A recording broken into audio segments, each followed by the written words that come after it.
Hello everybody, and welcome back. Last time, we went over hard mode, ultimate mode, and we checked every single minigame. This time, we're going to over a few other extras, and I will also discuss a few story elements that I didn't expand into.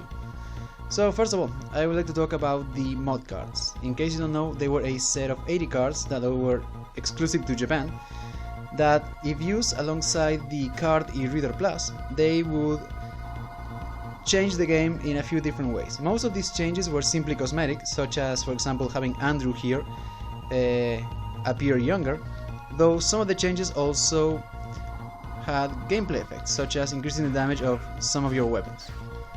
Though most of those changes actually focus on the resistance base itself. For example, you could have different paintings and flowers and animals appear all around the base, or have the base suddenly have the time of day change to night. Now, unfortunately, as was the case with the transmission feature, I can't really show it to you right now because I am using the virtual console. However, I will be posting a link in the description to a video by ShadowrockZX. He made a video in which he showed all the different changes as well as how you can go about activating them. Now, there's also another thing that we never did. We never opened the 10 secret discs that we obtained in the final stage, so let's do just that. File E. Pantheon are degraded, mass-produced Reploid copies of X. So this is actually rather interesting. It makes me wonder why we never had an enemy that was the zero equivalent to the Pantheons.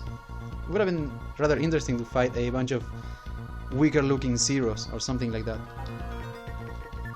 File M. A Maverick now means somebody who fights Neo Arcadia.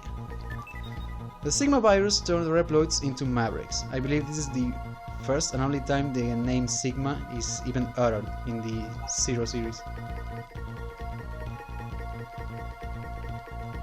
We got some E-crystals for whatever reason. The Pantheon Hunter. The Galisny. Pyle, of course, scientist who created Reploids. There is so much more to say about him. And Harpuya, Fafnir, and Leviathan, of course. So let's head back to the command room and we'll talk about a couple of things. So, I would like to take this opportunity to talk about the fate of the remaining Guardians as well as Bile as a villain. Fair warning though, I will go into detail about the plot of Mega Man 04. If you want to avoid having any details about the game spoiled, skip to this point in the video. Also, since it would be rather boring to simply have Zero standing still in the command room while I'm talking, I will be switching over to some pre-recorded footage of me fighting the Guardians in 02. I will occasionally switch over to different footage if I feel that it matches the subject better. Alright, so the Guardians do not appear in Mega Man 04. They are not even mentioned as far as I can remember, and they do not play any role in the story of the game. In order to learn more about their ultimate fate, we need to resort to some of the additional content that was released after the games, specifically the Mega Man 0 official complete works. It is a book that contains original illustrations, character designs, concept art sketches, and additional information about the series. In it, we learn that apparently the remaining Guardians died by shielding Zero from the explosion that was created from Omega. So not only did X spend the last of his remaining energy in order to protect Zero, we also lost Harpuya, Fafnir, and Leviathan. This bit of information was revealed in an interview between Inti Create's CEO Takuya Aizu and Mega Man 0 design artist Toru Nakayama, during which they also discussed this illustration from the Bile Incident booklet that came with the 4th Remastered Tracks album. In it you can see the 4 Guardians alongside the original X as they gaze upon the crashing space station Ragnarok. Or maybe it's just a shooting star. This image originally gave credit to the idea that the Guardians as well as X were still alive somehow. However, it was revealed in the interview that the image was simply a generous contribution from Nakayama, and therefore its canonicity is quite questionable. Nevertheless, after being asked again about the 3 remaining Guardians, Aizu mentioned that they are considered deceased in the Neo Arcadian records. He did not, however, rule out the possibility that they may be fighting for humanity somewhere outside of the scope of Neo Arcadia during the events of Mega Man Zero 4. So ultimately, you should make your own interpretations about their fates. Personally, I prefer to think that they perished during the end of Mega Man Zero 3 as opposed to the alternative presented by Aizu, because the idea that they are somehow still alive in Mega Man Zero 4 and yet they never make any attempt to remove Bile from his position as the leader of Neo Arcadia is nonsensical to me. Especially if you take into account that by the end of Mega Man Zero 3, Bile is in an incredibly vulnerable position. He no longer has Omega or the Dark Elf, and his proclamation for world dominance, as well as his temporary control of all Reploids in Neo Arcadia, pretty much eliminated any possible facade that he may have tried to maintain about being a kind ruler and not a bloodthirsty dictator. Coupled with the fact that the Resistance would have most likely wanted to remove Bile as well, so I could see them working together to take down Bile, and in doing so, the Resistance would have been able to clear their image as extremists, especially after the death of Copy X Mark II. Or, at the very least, it should have helped to make them look more sympathetic. There is one final thing I'd like to say about the Guardians before I move on to Bile. There are 3 drama tracks from the 3rd remastered track album that actually depict a small conversation between X and Phantom in cyberspace, them meeting with Leviathan and Fafnir as they lay resting, and finally a brief conversation between Harpuya, Fafnir and Leviathan as they fight through hordes of enemies while trying to reach Bile, thus filling the gap between the moment that Harpuya leaves the Resistance base and his final appearance in the Buried Lab. I will put a link to this in the description of the video. So, on to Bile himself.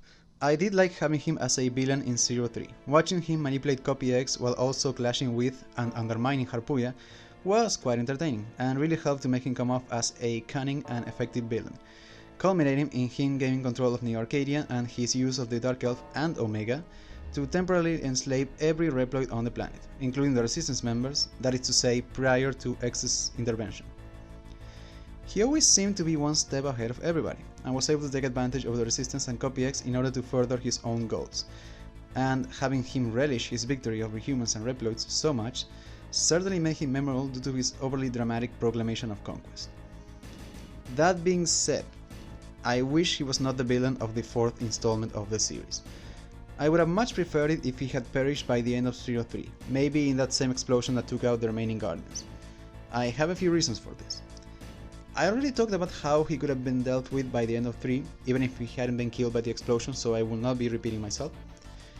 Having him as a main villain without Omega feels somehow out of place, or rather, I feel that the threat he represents has been significantly diminished.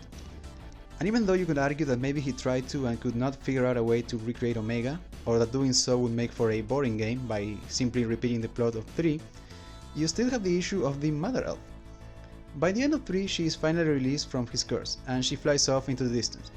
We are told that the Resistance does not intend to pursue her anymore, but that does not rule out the possibility that Bile could capture her, and turn her into the Dark Elf yet again. And even without Omega, the Dark Elf is extremely dangerous. We saw a glimpse of its power with El Paiso and that Aqua Pantheon. Just imagine if he maybe used her on any of the 8 warriors, or even Kraft. Speaking of which, I feel that having him as a main antagonist would have sufficed, though I would remove the element of him being subservient to Bile, since in this scenario, he would not be alive anymore. Maybe Kraft could fit the role of the leader of the Reploids that maybe deserted from Neo Arcadia or rebelled after they were momentarily enslaved by Bile. They could either attempt to take control of Neo Arcadia or simply seek revenge from the way they were treated in the past. We know that many innocent Reploids were retired thanks to Copy X due to the energy shortage, and most humans never seem to take any issues with those decisions. So it's completely plausible that there is a lot of resentment brewing among the Reploids that could very easily explode once the Neo Arcadian leadership is toppled, or weakened enough to the point that they could maybe stage a coup. Maybe it was Kraft that led that coup and eventually killed Bile. You could still have the 8 warriors as lieutenants in his army. The story could maybe then focus on the Resistance and Kraft's army initially trying to reach a peaceful solution. Maybe Zero could be seen as a hero by Kraft, since he freed all Reploids from Bile's mind control, and he would seek to enlist Zero's help in freeing all of his kin from what he perceives as the humans' tyrannical rule.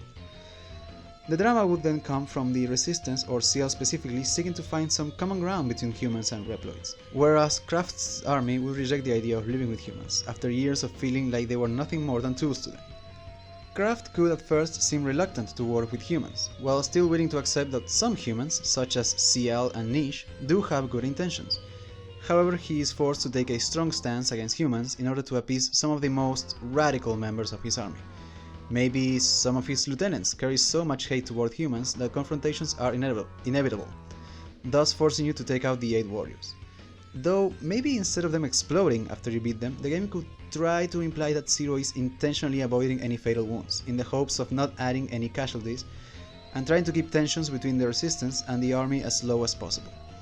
You could maybe have some of his lieutenants make an attempt on Kraft's life, in order to pin the blame on the resistance or the humans, thus ensuring that a full-on confrontation with the humans, who have now sided with the resistance, will be inevitable. By the end of the game, it could be revealed that Kraft managed to survive his assassination, and then his lieutenants are exposed as the true masterminds. After they are dealt with, you could have an epilogue where we see humans realizing that their treatment of Reploids while living in New Arcadia was completely unacceptable, and we can maybe see the seeds of a bright future for both humans and Reploids. Anyways, I think that is enough talk. This is not a Mega Man 04 LP after all. I do apologize if I went on for too long. Moving on to something that is related to Mega Man 03, Omega. I want to talk about him as a final boss. I've already talked about his first form and his golden form, so I won't go into much more detail about that, though I do need to issue a correction. I incorrectly called his golden form Fusion Omega. That is actually the official name of his second form, so I apologize for the mistake. Before I go into more detail about his second form, I wanted to show you this image. This is concept art for what he would have looked like initially. The idea behind this design is that of a sarcophagus, which would eventually open, thus revealing his true form. You can see the Omega symbol all throughout his design, and his head is meant to have a shape that looks like a cyber elf. As for the second form itself, its 3 parts are meant to represent X, Zero and the Dark Elf, and as I mentioned previously, I found it odd that he never uses that gigantic sea saber in the actual fight. Well, that may be because the fight itself was limited due to the size of the GBA screen, so it is entirely possible that he would have performed more moves or that he would actually move around during the fight. In fact, we don't really get a full picture of the true scale of Fusion Omega. In case you were wondering just how big he is compared to Zero, here you have some concept art to help you with that. Moving on to the final form, Omega Zero. I remember reading somewhere, I can't recall where exactly, that he was originally intended to look exactly like the X5 X6 Zero, meaning his design would reflect the X series. You can see remnants of this idea in the way that some of his attacks are meant to be similar to those he used during the X series. Personally, I think that keeping the old design would have helped to enforce the idea that Omega's body is the original, and therefore stronger than Zero's fake body, by highlighting the difference in design and how the X-Series design seems more bulky and suited for combat, rather than the Zero series more slim and human design. I think that would have worked better than simply making him a palette swap of Zero with a white aura. I feel that would have also helped to make the player feel some mixed feelings when fighting and ultimately destroying Omega, since that body is now lost forever. Especially if the player has some nostalgia or simply like the original X-Series design just a bit better, which happens to be the case for me, I admit. As for the fight itself, initially I considered all 3 phases of Omega to be the second easiest final boss in the series, with El Paiso taking the #1 spot. However, the reason I felt that way is because of how much of an advantage you get from some of the chips, specifically the Ultimate chip. I feel that without those, Omega would be considered a much more difficult final boss. Or, looking at it the other way, if the chips were available in previous games, they would have made El Paiso and Copy X feel like far less of a threat. Also, to wrap this up, if you played through 03 and felt like you wanted more of a challenge from Omega, then simply explore Area N in Mega Man CX. You'll get that challenge you're looking for, trust me. Alright, so now that we are done with all of that, I think all that's left to do is I'm going to just show you some of the battle lines that Omega actually has, because he does have a few, as well as all of his attacks, because I think I showed you some of them, but I couldn't really show you its strongest move, because as I mentioned, I would have to get hit by it, and I didn't want to do that during the final fight. Aside from that, I know that I still haven't really talked about why I don't particularly like the twist at the end, or the reveal, however you want to call it. I do intend to release a video focusing on that, and maybe also talking about how I would have changed it. but that will have to be a bit later in the future, unfortunately. For now, I think this is it for the LP. Thank you very much for watching. I do hope that you enjoyed it, and as always, any feedback is very much appreciated.